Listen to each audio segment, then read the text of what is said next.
Welcome to యోగ సూత్ర.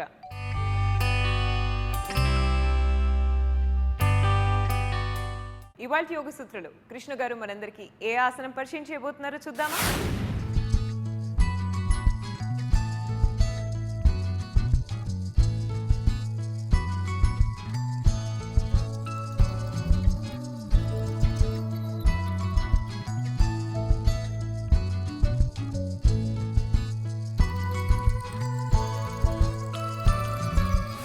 నమస్తే. ఈరోజు యోగా సూత్రాలో మనము చేసే ఆసనం పేరు పరిఘాసనము. పరిఘాసనంలో మనము ఈ యొక్క లాఠీ సహాయంతో ఆసనాన్ని చేయబోతున్నాము. పరిఘాసనము మోకాళ్ళపై నిలబడి చేసే ఆసనము. మోకాళ్ళల్లో ఎవరికైతే తీవ్రంగా పెయిన్ అనేది ఉందో అలాంటి వాళ్ళు మోకాళ్ళ కింద కుషన్ అనేది పెట్టుకోవాలి.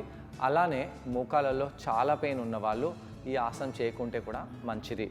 ఈ ఆసనం చేసినప్పుడు మనము లాటరల్గా బెండ్ అవుతున్నాము. అయితే శరీర సైడ్ భాగాలపై ఎలాంటి ప్రభావం పడుతుందో దానిని గమనించాలి. ఈ యొక్క ఆసనం చేసేటప్పుడు మన ఈ శరీర సైడ్ భాగాలలో ఉండే ఫ్యాట్ అనేది తగ్గుతుంది. కొవ్వు అనేది తగ్గి మనకు ఒక మంచి ఆకృతి అనేది లభిస్తుంది. ఈ యొక్క ఆసనము మనము ఏ విధంగా చేస్తామో చూద్దాము. ముందుగా మనము ఇలా వజ్రాసనంలో కూర్చోవాలి. వజ్రాసనంలో కూర్చొని రెండు చేతులని ఇలా పైకి తీసుకెళ్ళడము, కింది తీసుకొని రావడము ఇలా చేద్దాము. ఇలా చేయడం వలన మనము చేతులలో ఉండే షోల్డర్ జాయింట్స్పై ప్రభావం పడేలాగా చూస్తూ చేతులని పైకి కిందికి చేస్తున్నాము. శ్వాస తీసుకుంటూ శ్వాసని వదిలేస్తూ ఇలా పైకి చేయండి, కిందికి తీసుకొని రండి, పైకి చేయండి, కిందికి తీసుకొని రండి. కొన్నిసార్లు ఈ విధంగా మనము చేతులని పైకి చేయాలి, కిందికి తీసుకొని రావాలి.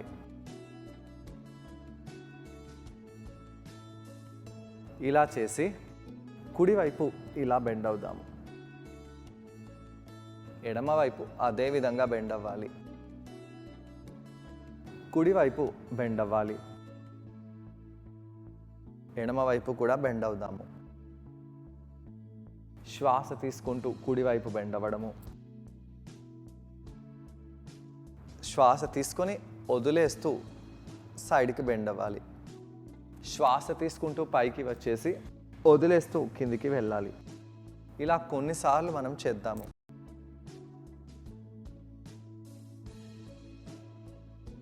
అలా చేసి వీపుని స్ట్రైట్గా పెట్టండి. శ్వాస తీసుకుంటూ శ్వాసని వదిలేస్తూ పొట్ట కండరాలను లోపలికి బిగించాలి. అలా బిగిస్తూ మనము కుడివైపు ట్విస్ట్ అవుదాము. ఎడమవైపు ట్విస్ట్ అవ్వండి. కుడివైపు ట్విస్ట్ అవ్వాలి.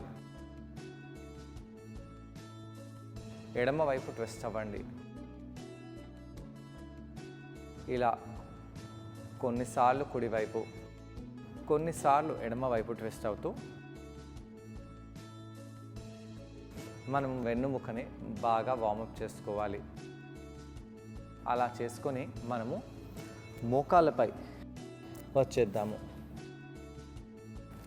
మోకాళ్ళపై వెళ్ళి హస్తాలని ఇలా భుజాల కింద పెట్టేసి ఆర్చ్ చేస్తూ వీపుని పైకి చూడండి. బ్యాక్ని రౌండ్ చేస్తూ ఇలా పొట్టని గుండ్రంగా చేయాలి. వీపుని ఆర్చ్ చేయండి, బ్యాక్ని రౌండ్ చేయండి. వీపుని ఆర్చ్ చేయండి, బ్యాక్ని రౌండ్ చేయండి. ఇలా వీపుని ఆర్చ్ చేయడము, బ్యాక్ని రౌండ్ చేయడం చేయాలి. చేసి న్యూట్రల్ స్పైన్కి వచ్చేసి ఇలా కాళ్ళ మడమలపై కూర్చుందాము. శ్వాస తీసుకొని శ్వాసని వదిలేయండి.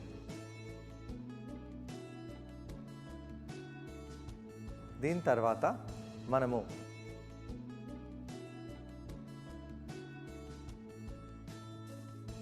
మోకాళ్ళపై వెళ్ళిపోదాము. ఇలా మోకాళ్ళపై వెళ్ళి పొట్ట కండరాలని బిగిస్తూ కాళ్ళ వేలని లోపల వైపు చేసి పెట్టాలి. శ్వాస తీసుకొని శ్వాసను వదిలేయండి. అలా వదిలేసి ఇక్కడ మనము కుడి కాలుని ఇలా కుడివైపు పెట్టేసేయాలి. అలా పెట్టేసి ఇక్కడ మనము పరిఘాసనం చేద్దాము. శ్వాస తీసుకుంటూ వదిలేస్తూ కుడివైపు ఇలా బెండ్ అవ్వండి. ఈ సైడ్ భాగాలలో ఎలా అనిపిస్తుందో గమనించాలి. పొట్ట కండరాలను లోపలికి బిగించి పెట్టండి. శ్వాస తీసుకుంటూ శ్వాసని వదిలేస్తూ ఇలా సైడ్కి బెండ్ అవుతూ ఉండాలి. నెమ్మదిగా పైకి వచ్చేసి కాలుని మార్చి రెండో వైపు కాలుని అలానే స్ట్రైట్గా పెట్టాలి. ఇక్కడ ఈ మోకాలు బెండ్ అవ్వకూడదు. అలా చూస్తూ ఇలా ఎడమ వైపు సైడ్లో బెండ్ అవుతాము. మన చెయ్యి ఎక్కడ వైపు పెట్టాలి, ఎంతవరకు దూరం తీసుకెళ్ళాలి అనేది చాలా ఇంపార్టెంట్. మన చెయ్యి ఎంతగా మనం బెండ్ అవ్వగలుగుతున్నాము, మన వీపులో నడుములో ఎంత ఫ్లెక్సిబిలిటీ ఉంది అది చూస్తూ గమనిస్తూ మనము బెండ్ అవ్వాలి. శ్వాస తీసుకుంటూ శ్వాసని వదిలేస్తూ ఇలా సైడ్కి బెండ్ అయిపోయి నెమ్మదిగా పైకి వచ్చేసేయండి. ఇదే పరిఘాసనము. ఈ పరిఘాసనంలో మన మోకాలపై కొంచెం ప్రెషర్ పడుతుంది, పడకుండా ఉండదు.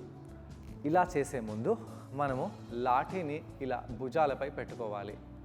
ఇలా భుజాలపై పెట్టేసి ఇలా ఒక్కదానిపై ఇలా చేతులని దాని చుట్టూ తీసుకొని రావాలి. ఇలా తీసుకొని వచ్చి మనము భుజాలపై ఇలా చేతులని పెట్టేసేయవచ్చు. ఎలా అనిపిస్తుందో గమనించండి. ఇలా లాఠీని పెట్టగానే మన మెడ చుట్టూ ఉండే ఆ కండరంపై ప్రభావం బాగా పడుతుంది. చేతులని ఇలా తీసుకెళ్ళగానే మనకు చాలా ప్రభావం తెలిసి వస్తుంది. శ్వాస తీసుకోండి, శ్వాసని వదిలేయండి. చేతులని ఎంత విశాలంగా దూరంగా తీసుకెళ్తే అంత మంచిది. ఇప్పుడు పొట్ట కండరాలను లోపడే బిగిస్తూ ఇలా కుడివైపు బెండ్ అవుదాము. పైకి వచ్చేసి ఎడమ వైపు బెండ్ అవ్వండి. కుడివైపు బెండ్ అవ్వాలి. పైకి వచ్చేసి ఎడమ వైపు బెండ్ అవ్వండి. కొంచెం ఫాస్ట్గా కూడా చేయవచ్చు. అయితే నేను చేతులని అంత బిగిసి పెట్టలేదు, చాలా ఈజీగా ఉండేలాగా చేసి పెట్టాను.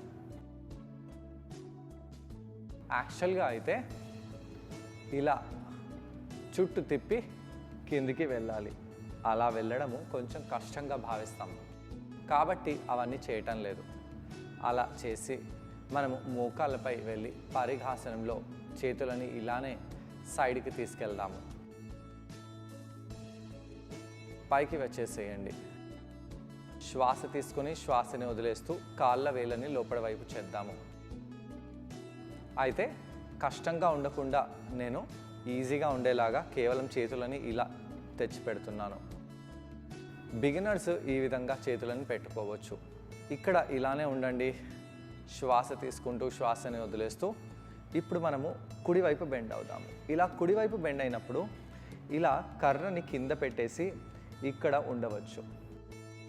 శ్వాస తీసుకుంటూ శ్వాసని వదిలేస్తూ భుజంలో ఎలా అనిపిస్తుందో, సైడ్ భాగాలలో ఎలా అనిపిస్తుందో గమనిస్తూ ఇక్కడ కొంత సమయం పాటు అలానే ఉండండి. ఎడమ కాళ్ళు వేళ్ళు మన వైపు తెచ్చిపెట్టాము. నెమ్మదిగా పైకి వచ్చేసేయండి. కాళ్ళని ఇప్పుడే మార్చకండి. ఈ యొక్క కర్రని మనము కాలు బయటి భాగంలో తెచ్చి ఆసనం చేద్దాము.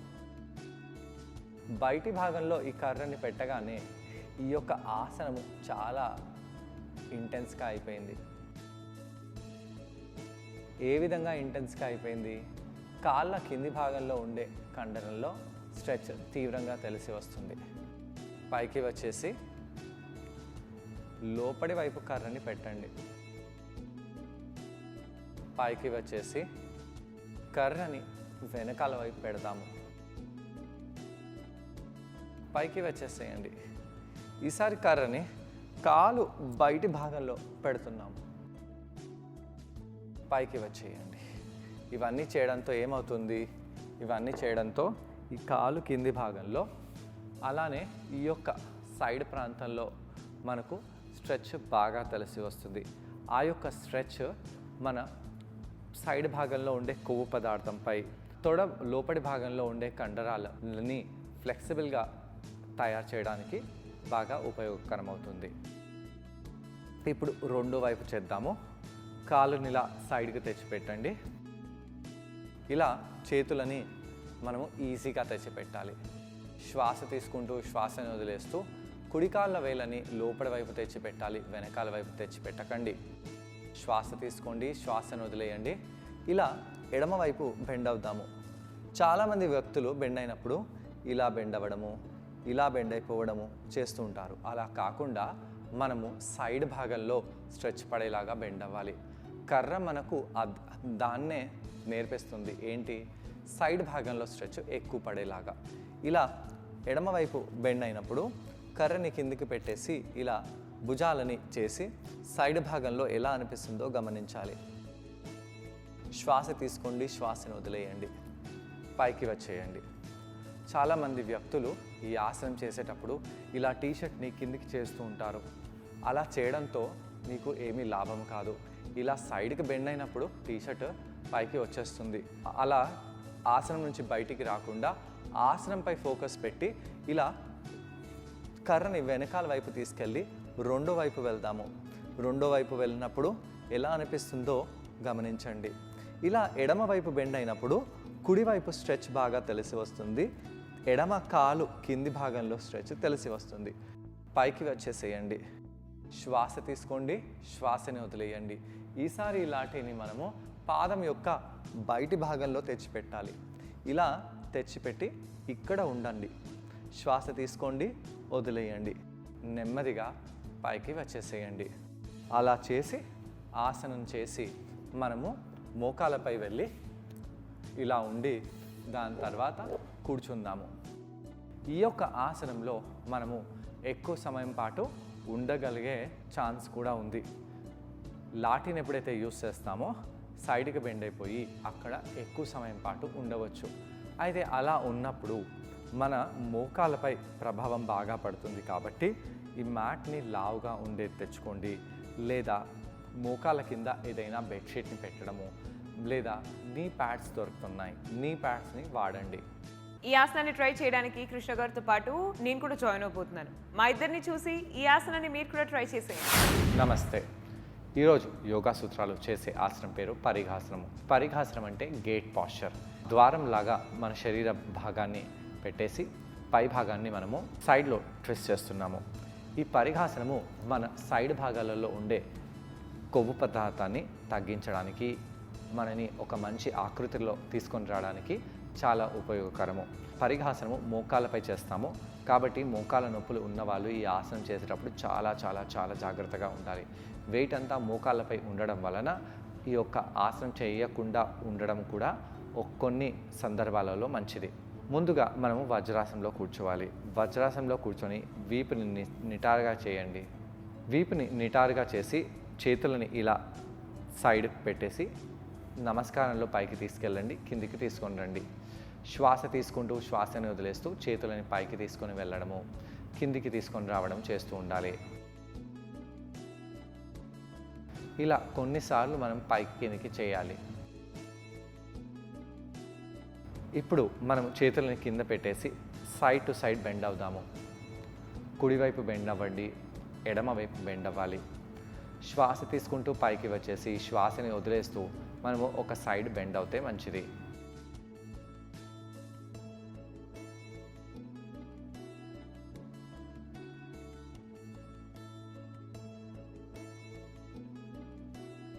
అలా చేసి ఇప్పుడు మనము వీపుని నిటారుగా పెట్టి కూర్చొని కుడివైపు ఈ విధంగా ట్విస్ట్ అవుతాము.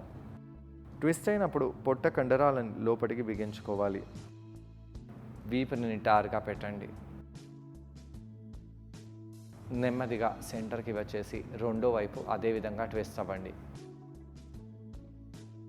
ఎప్పుడైతే ట్విస్ట్ అవుతామో ఆ యొక్క ట్విస్ట్ లోవర్ బ్యాక్ నుంచి స్టార్ట్ అవ్వాలి. చెస్ట్ని కంప్లీట్గా రొటేట్ చేయాలి. నెక్ని అంతా రొటేట్ చేయకూడదు. సెంటర్కి వచ్చేయండి. ఈ యొక్క ట్విస్ట్ని కూడా 2-3 సార్లు చేద్దాము.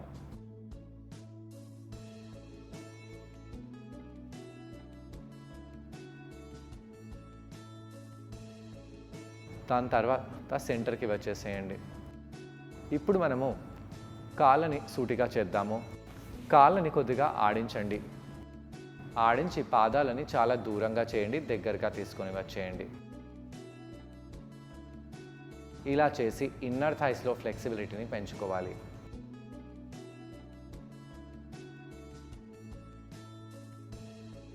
శ్వాస తీసుకుని శ్వాసను వదిలేసి పాదాలను దగ్గరగా తెచ్చేసేయండి.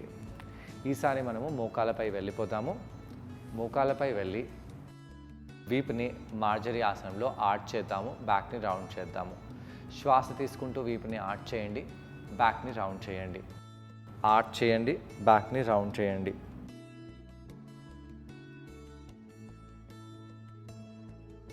దీని తర్వాత మనము వజ్రాసనంలో కూర్చుందాము. లాఠీని తీసుకోండి. మెడ వెనకాల నుంచి భుజంలో ఇలా లాఠీని పెట్టేసి ఈ విధంగా చేతులని ముందుకు తెచ్చి పెట్టండి. ఇక్కడ ఎలా అనిపిస్తుందో గమనించండి.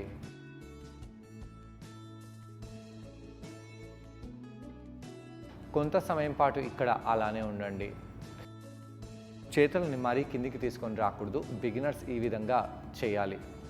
ఇప్పుడు కుడివైపు బెండ్ అవ్వండి.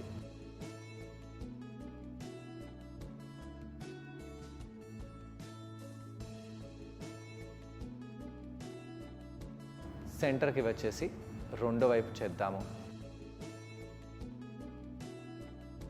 సెంటర్కి వచ్చేసేయండి. ఇలా కొన్నిసార్లు కుడివైపు బెండ్ అవ్వడము, అలానే ఎడమవైపు బెండ్ అవ్వడము చేస్తూ ఉండాలి. ఇలా చేసినప్పుడు ఎలా అనిపిస్తుందో గమనిస్తూ ఉండాలి.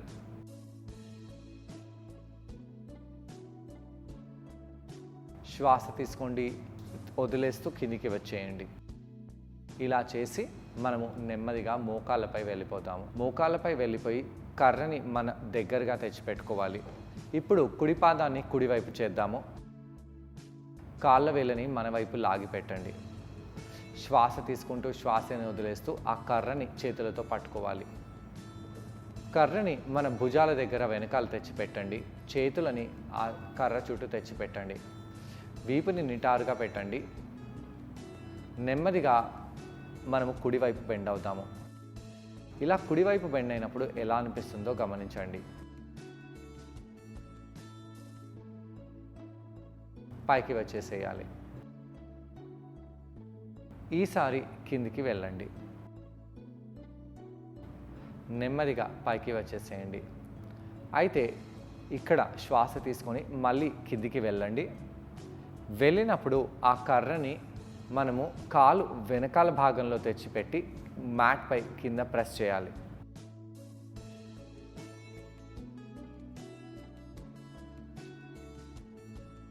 పాస్చర్లో ఉండండి.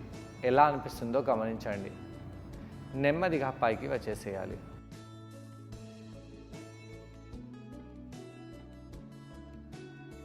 కాళ్ళని మార్చుదాము.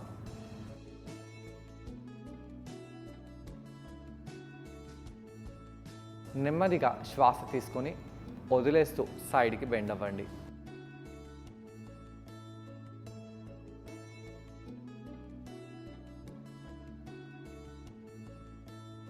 పైకి వచ్చేసేయండి.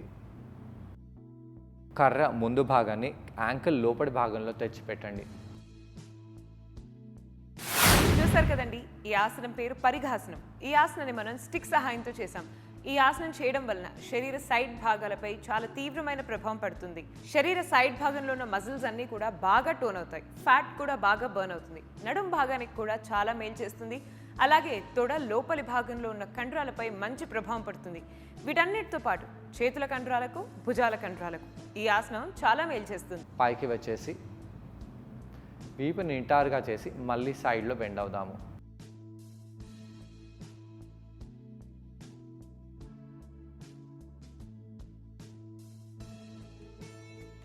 పైకి వచ్చేయండి.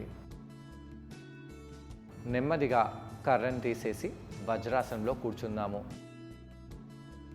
శరీర భాగాలలో ఎలా అనిపించిందో గమనించండి. ముఖ్యంగా మనము సైడ్ భాగాలపై ప్రభావాన్ని బాగా చూస్తున్నాము. కళ్ళని మూసివేసి ఒకసారి ట్విస్ట్ చేయవచ్చు. ఎడమవైపు కూడా అదే విధంగా ట్విస్ట్ చేద్దాము. సెంటర్. ఇలా కౌంటర్ చేయడం వలన భుజాల కండరాలు, చేతుల కండరాలు, అలాగే మన శరీర సైడ్ భాగంలో ఉన్న కండరాలు ఇవన్నీ కూడా బాగా స్ట్రెచ్ అయ్యి రిలాక్స్ అయిపోతాయి. మరి ఇవాళ యోగ సూత్రలో కృష్ణ గారిని మనం అడగబోయే ప్రశ్న ఏంటి అంటే, ఇలాంటి ఆసనం చేసేటప్పుడు మనం ఎటువంటి జాగ్రత్తలు పాటించాలి అని. సో ఈ ప్రశ్నకు సమాధానం కృష్ణ గారిని అడిగి తెలుసుకుందాం. ఈ ఆసనం చేసేటప్పుడు ఎలాంటి జాగ్రత్తలు తీసుకోవాలి? ఈ ఆసనం చేసేటప్పుడు ఎప్పుడైతే మనము కర్రని ఇలా పెట్టి భుజాలని ఇలా తెస్తున్నామో ఇలానే పెట్టండి. భుజాలని ఇంకా రొటేట్ చేయకూడదు. రొటేట్ చేస్తే మీ భుజాలపై చాలా తీవ్రమైన ప్రభావం పడుతుంది. ఇది మనము రాను రాను నేర్చుకుందాము. అయితే ఇప్పటికీ బిగినర్ స్టేజ్లో చేతులను ఇలా రిలాక్స్గా పెట్టి ఆసనాన్ని చేయండి. సో చూసారు కదండి ఇవాళ ఎపిసోడ్లో పరిఘాసనం. మరి ఈ ఆసనాన్ని మీరందరూ తప్పకుండా ట్రై చేసి మీ శరీర సైడ్ భాగాల్లో ఉన్న మజిల్స్ అన్నిటినీ కూడా బాగా టోన్ చేసుకోండి. తిరిగి రేపటి ఎపిసోడ్లో మరో ఆసనంతో ఇంకొన్ని బెనిఫిట్స్తో మనం అందరం మళ్ళీ కలుసుకుందాం. అంతవరకు stay fit and be healthy.